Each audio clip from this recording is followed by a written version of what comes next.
Assalamualaikum warahmatullahi wabarakatuh. Formal banget. Tumben salam. Emang ya? Udah Perasaan 2 episode sebelumnya nggak salam. Ketemu lagi di acara udah sampai 3 episode belum tahu. Pokoknya acara breakdown House of Dragon season 3. Kali ini ada di episode 3. Yang berjudul apa, Ri? Episode 3 ini? Rhaenyra Triumphant. Triumphant bahasa apa? Sorry, artinya apa? Kejayaan atau kemenangan lah. Kemenangannya Rhaenyra gitu kan. Oh. Kemenangan agak gimana ya, agak kontras ya. Oke, itu agak gimana sih judulnya gitu ya. Oke, kita mulai dimulai gimana opening. Sebelum intro opening itu ada negosiasi menuntut, disebutnya negosiasi atau meminta itu menyerah nggak sih itu? Di awal Daemon ketemu sama Ormond ya, Ormond Hightower. Aduh, sebenarnya gue ini sih agak kenapa? Episode 3 ini 2 episode sebelumnya gue bilang bagus dan gue menikmati gitu ya. Episode 3 ini agak kurang ya. Agak kurang kalau menurut gue. Overall gitu kan. Jadi gini, kita udah ya lepasin dari antara buku sama series udah selesai gitu kan. Jadi itu meskipun ya itu ini sendiri gitu. Jadi sekarang itu setelah melihat 3 episode ini jadinya big picture-nya atau event besarnya itu motifnya jadi berubah, jadi ganti antara yang waktu Battle of Gaulead itu kan motifnya harusnya apa jadinya apa gitu. Terus yang Rhaenyra terus ke King's Landing itu kan sebenarnya sama motifnya apa, terus ininya apa, sama ini juga sama gitu kan. Karena ini nantinya akan mengarah ke perang selanjutnya gitu kan. Perang selanjutnya. Cuman ya seperti itulah gitu kan. Jadi openingnya ya kita cukup menjanjikan lah bahwa openingnya kita diperlihatkan diperlihatkan Daeron dan seperti apa dia gitu kan di situ gitu sih. Tapi kita mengarah ke twist langsung enggak sih? Mungkin masih satu alur ya. Kita langsung aja loncat dulu ya. Nanti baru abis itu kita bahas tengah itu adalah twist. Lu kaget juga atau apa itu? Gue jujur gue nggak. Gue cukup nggak. Kalau gue nggak kaget. Gue sih selama nonton justru Nici atau Cowok Sidan. Gue nggak kaget karena sebelumnya gue sudah mencari tahu nih. Gue sudah mencari tahu dan di mana-mana di website apa gitu kan itu pemeran Daeron itu seperti disembunyikan gitu kan. Jadi di IMDb TV pun juga sama, belum ada case Daeron itu siapa gitu kan. Makanya gue cukup curiga gitu kan. Beneran yang waktu pas preview di episode 2 itu gue cukup curiga bahwa ini beneran Daeron bukan gitu kan. Makanya pas gue ngeliat enggak deh, kayaknya bukan gitu kan. Gue nyangkanya atau gue berasumsi itu yang jadi Daeron itu adalah anak yang sebelumnya tuh ada di episode 1 kalau nggak salah yang dia pakai baju hijau yang terus disuruh pergi sama si Ormondnya gitu. Mungkin dia gitu. Dan Daeron aslinya memang ya itu belum dikasih lihat gitu kan, belum ini spoiler gak sih? Ya kalau kan kita breakdown. Siap. Oke sih itu sih gitu kan. Gue jujur nggak terlalu kaget, nggak kaget lah gitu kan. Soal twist itu gimana? Maksudnya lu sendiri? Gue suka gitu kaget. Gue nggak suka twist itu gitu. Nggak suka gitu. Ya karena itu tadi jadinya nanti pemicu konflik atau pemicu perangnya nanti akan berbeda. Gitu. Iya, karena ya sekali lagi ya, memang gue sudah mencoba untuk melepaskan antara series dan buku, tapi jadinya kurang keren aja gitu. Jadi ini gue coba balik lagi ya. Maksudnya gue yang cuman penikmat TV seriesnya yang nggak baca novel. Di sini yang gue lihat pemicu perangnya adalah si Ormo menipu tim Black kan intinya gitu. Pemicunya ya istilahnya sekadar Ormo tidak menyerah tidak itu udah mengakui Rhaenyra sebagai raja. Intinya itu aja kan. Intinya emang apa perbedaannya apa untuk novel gitu? Apakah ini harus dibahas nggak sih? Tapi kayak gini, sama nanti menuju battle-nya atau mereka nyerbu kotanya juga sama Tumbleton juga gitu kan. Nanti ada pertemuan Battle of Tumbleton seperti apa. Tapi itu tidak ada yang Ormond menyerah secara pura-pura. Itu nggak ada atau misalkan si Daeron palsu diajukan, nggak ada gitu. Makanya jadinya menurut gue kurang, karena kalau memang aslinya itu ya udah diserang langsung si Templeton itu gitu. Oh, berarti dari awal si Tormund tuh nggak ada pura itu langsung emang itu aja melarikan memang, diri intinya ke iya, Templeton iya, itu. Cuman itu tadi sebenarnya poin-poin kekecewaan gue juga bukan di situ juga sih, tapi iya. Nanti ya suara Nira kan. Iya. Ya, jujur gue yang menarik perhatian gue seluruh episode ini adalah episode ini kayak spesifik buat Rhaenyra gitu. Ya memang. Jarang gitu maksud gue. Ya kita tahu Rhaenyra ini MC dari House of Dragon, cuman perasaan dari season 1 sampai season 3 baru ini yang bener full ke dia. Menurut gue ini full ke dia loh menurut gue gitu. Ya kan judulnya Rhaenyra Iya, tapi maksudnya ini full tumben-tumbenan gitu, full gitu. Di sini ya yang gue liatin adalah ternyata ya ada seorang ternyata menjadi itu merebut kekuasaan itu jauh lebih mudah daripada mempertahankan kekuasaan. Ya betul. Itu baru sehari baru di sana kan udah di gue lebih ngerasain psikologisnya si Rhaenyra aja sih gitu. Sebenarnya kalau misalkan ngelihat teman-teman ngelihat ya, itu tuh kenapa Rhaenyra jadi begitu? Iya. Apa? Ini beneran hal konyol sih yang diperlihatkan, hal konyol. Oh. Dia kan bilang waktu pas udah selesai berpakaian terus yang keluar kata-kata gitu kan, terus I'm bleeding gitu ada PMS ya. Bukan PMS. Sedang head. Dia lagi head. Jadi intinya semua keputusan itu karena dia head gitu. Karena dia mood swing gara-gara dia lagi head. Itu gitu kan, itu yang jadi kurang jadinya gitu kan. Harusnya itu keputusan emang dia sadar sendiri gitu. Iya, memang harus dia sadar sendiri, harus itu bukan Rhaenyra gitu kan. Setelah kita ngelihat dia di episode 2 dengan seberani itu, tiba-tiba episode 3 dibikin downgrade gara-gara dia head, jadinya dia uring-uringan gitu loh. Uring-uringan seperti itu gitu kan. Jadi seperti itu, apa namanya? Kayak gitu sih, gue jadi agak kecewanya di situ gitu. Tapi kan ada satu momen dia mengumpulkan semua bangsawan itu, gue suka sih bagian itu. Iya gitu. Itu juga ada juga. Nggak ada sih. Nggak ada. Apa sih yang jadi semua bagian itu apa yang masih sama dari novel?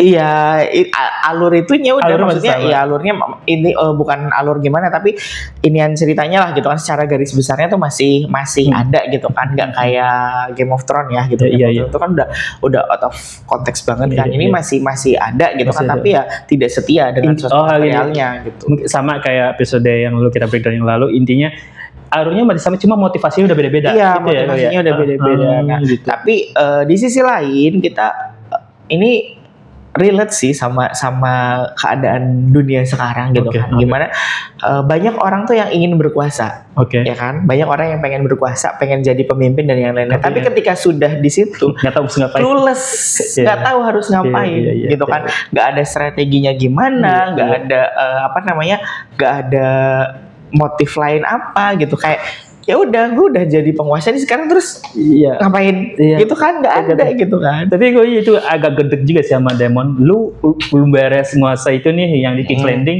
dia udah minta ayo kita serang, harusnya kita lebih menguasai lagi terus gue kasabut kan Dorne, Essos belum ya? Dorne, Free City sama Yeti. Oh iya itu maksudnya ini orang baru menguasai, bukannya berbenah dulu ya udah benar sih Rhaenyra itu. Tapi Daemon yang mendasarnya orang itu ya orang-orang veteran perang.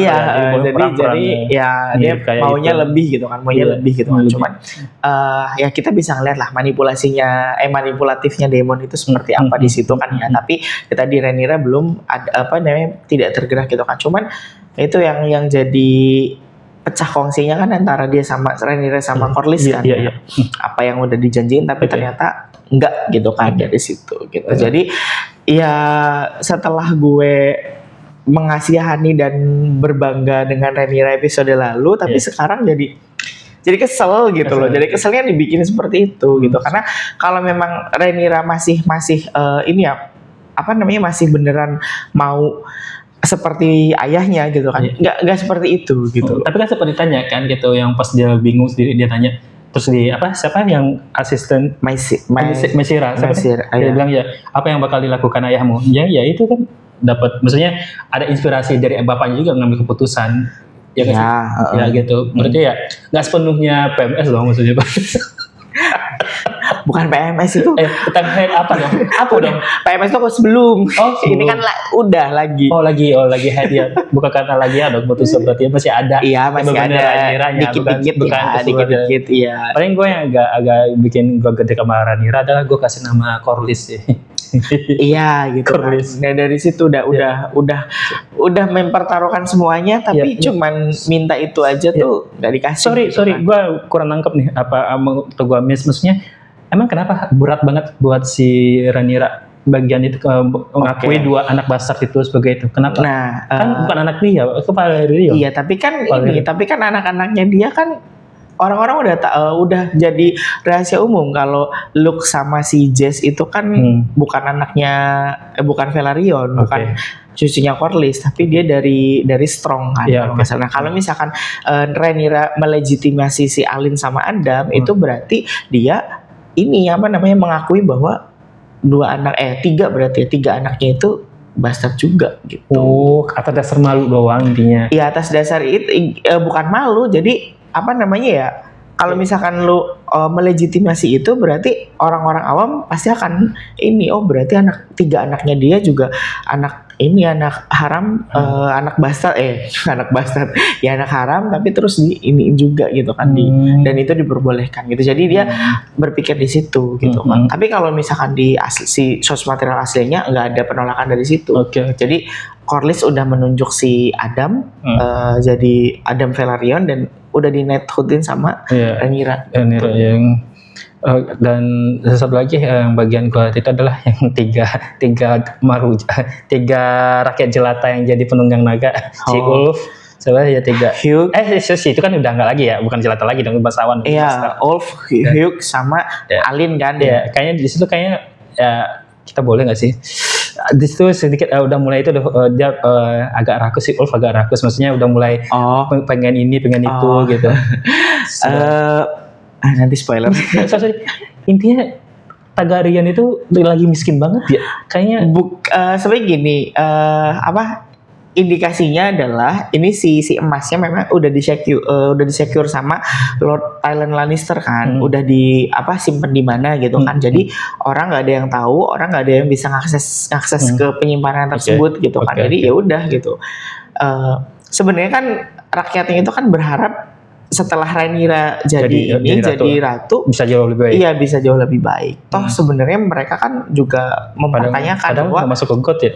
Padahal nggak masuk ke GOT udah bayar banyak ada lagi. Ada lagi. Ada pria itu lagi.